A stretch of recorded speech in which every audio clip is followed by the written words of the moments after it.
What's up, everyone? Welcome back to the channel. We got the Jeep here as usual. Little project today, and it is notching our rear trailing arms. Currently, right now, I am hitting the frame of my car with the trailing arm, and it's pretty rough, but we'll just get right into it. We're going to be notching these arms, and at the same time, we're going to try and weld in some metal to make it just as strong as it used to, or at least try our best to make it as strong as it used to. And you guys are going to follow along, so let's just get right into it.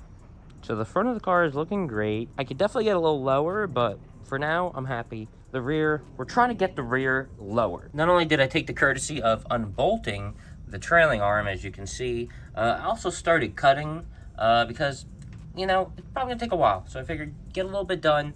But that I cut off with a regular Dremel and a cutoff wheel, my favorite, especially for getting in a tight spot like this. And I didn't have to take the trailing arm off the car. That's my main thing that you're gonna notice with this video. This trailing arm is staying on the car due to how the e-brake goes through the middle of it, and I would need to literally break down my brakes. You know, I can see I just kind of disassembled my upper, and most of it's still together. My lower's still in, and my strut's still in. I figured keep it all together, keep it from moving too far. So unbolting the front bolts and dropping this down a little bit gave me a lot of space. It's hidden pretty much right there, and right around here area. I'm gonna go and start grinding it out a little bit, make it a little more smooth, and then we could start welding in a bracket behind to help make it more rigid. And before we do anything, we're gonna make sure we throw in some glasses.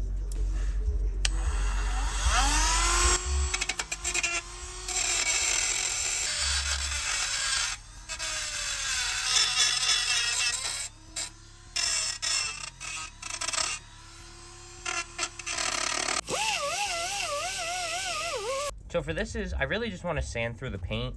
I don't want to take away a lot of metal, especially on these areas that I want to weld to. I want to make sure there's still metal actually there to weld to and have something there to work with. Let's see.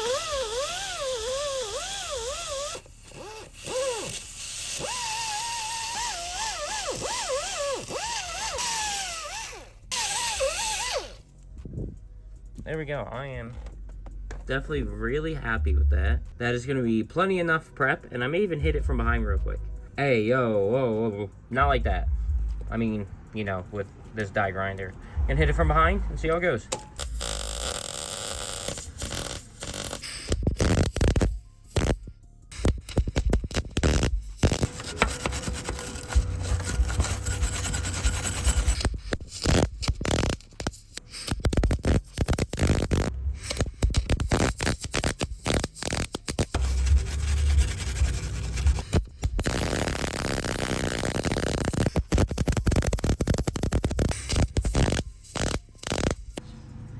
Now to finish off, we're just gonna spray it with some paint. This is specifically rust reformer because I mainly just want to keep it from rusting, especially since the piece of metal I used was fairly used.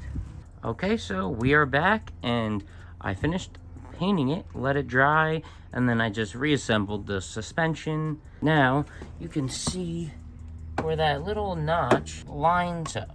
And now I can get a little more low. Let's get the wheels on it, and we'll see how it goes.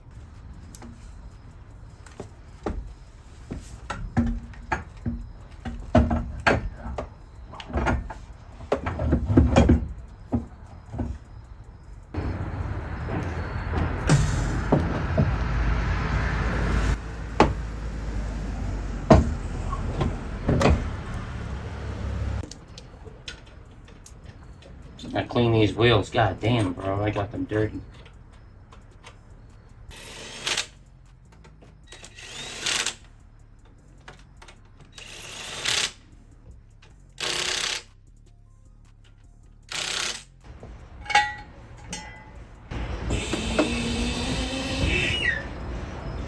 We got the rear in. It kind of rained in between.